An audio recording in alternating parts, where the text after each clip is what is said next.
Good morning, Britannia, and hello to the rest of the world. Welcome to another episode of the Morning Brief, the show that comes to you guys every day at 11 a.m. UK time, bring you guys the latest headlines and the top stories of the day in a short and concise manner. Of course, today we're going to talk about the follow-up report on what's been going on in Europe.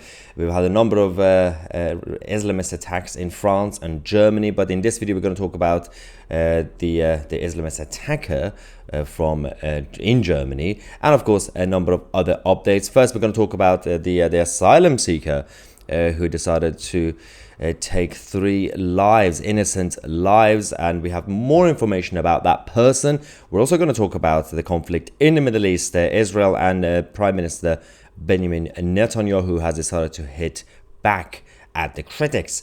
And of course, the prison crisis in the United Kingdom is escalating as the female prisoners might be getting extra privilege over the male prisoners because of the capacity problem. Now, we're also going to be talking about what happened last night or early this morning around 2 a.m. in East London. There was a massive fire in Dagenham at the tower block, which we'll also report. Now, let's start by talking about Germany.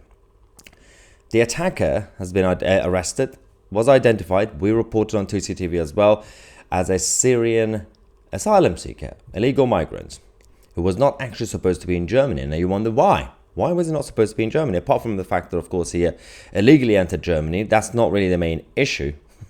He was supposed to be deported last year in 2023, but he disappeared. He decided to go into hiding instead. Of course, the authorities tried to search for him, then they just completely gave up. They didn't really bother continue looking for him. He then reappeared a few months ago.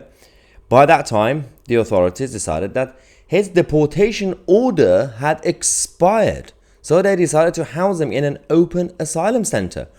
How can a deportation order has an expiry date?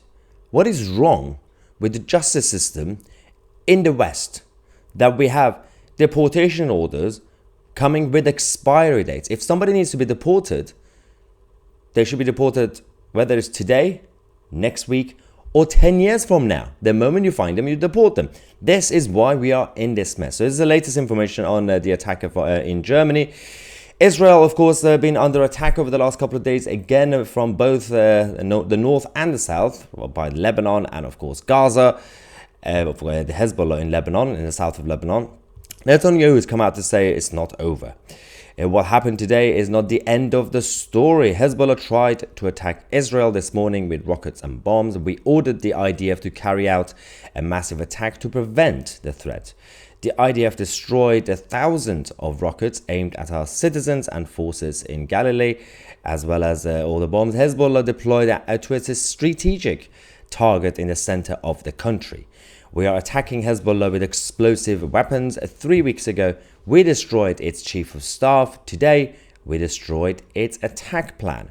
Nasrallah in Beirut and Khamenei in Tehran should know this is another step forward, changing the situation in the north and returning our citizens to their home. I repeat, this is not the end of the story. Now, it refers to many people, many Israelis who have been displaced from the northern parts of the country over the last almost a year now, which the media are not reporting. Now, let's talk about the UK prison system and, of course, the crisis of capacity. We now have a situation that the female prisoners and criminals are getting extra privilege because they're not seen as a bigger threat to society, which is really weird considering they are still criminals anyway. Short jail sentences for thousands of women who commit crimes could actually be scrapped.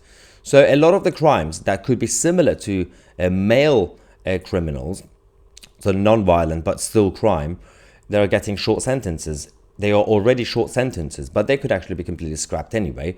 They will be releasing a lot of female prisoners. This is to boost the prison capacity, considering the jails are at a breaking point.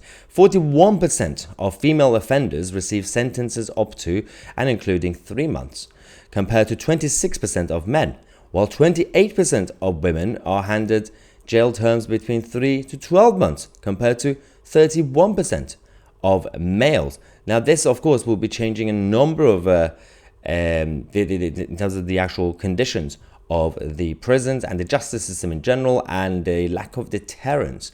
A number of people could be re-offending by being released early. Now, staying with the United Kingdom, last night we had another fire in Dagenham at a tower block. 200 firefighters in East London. Of course, there is still currently fighting the fire. They are still also trying to rescue people. Dozens of people, including children, have been evacuated immediately, but a number of people are still in the building. Rescue operations still underway. Over the last few hours, the emergency services have been very busy in the eastern part of London.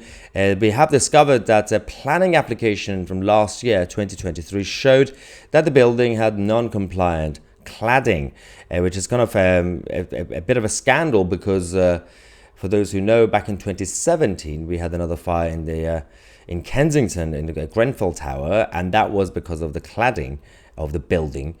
And because of that, the government at the time said, we're going to come up with a plan over the next couple of years. We're going to sort out all the non-compliant cladding buildings, but nothing was actually done completely about it.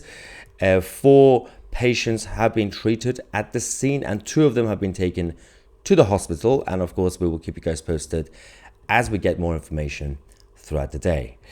Ladies and gentlemen, this was another episode of the Morning Brief, which comes to you guys every day at 11 a.m. UK time. We also have our evening debrief, which is at Tousi at 10. Obviously, it comes out at 10 p.m. UK time. And throughout the day, we continue to bring you guys breaking news, live streams as it happens. Thank you so much for watching. I'm Tousi, and we are the media.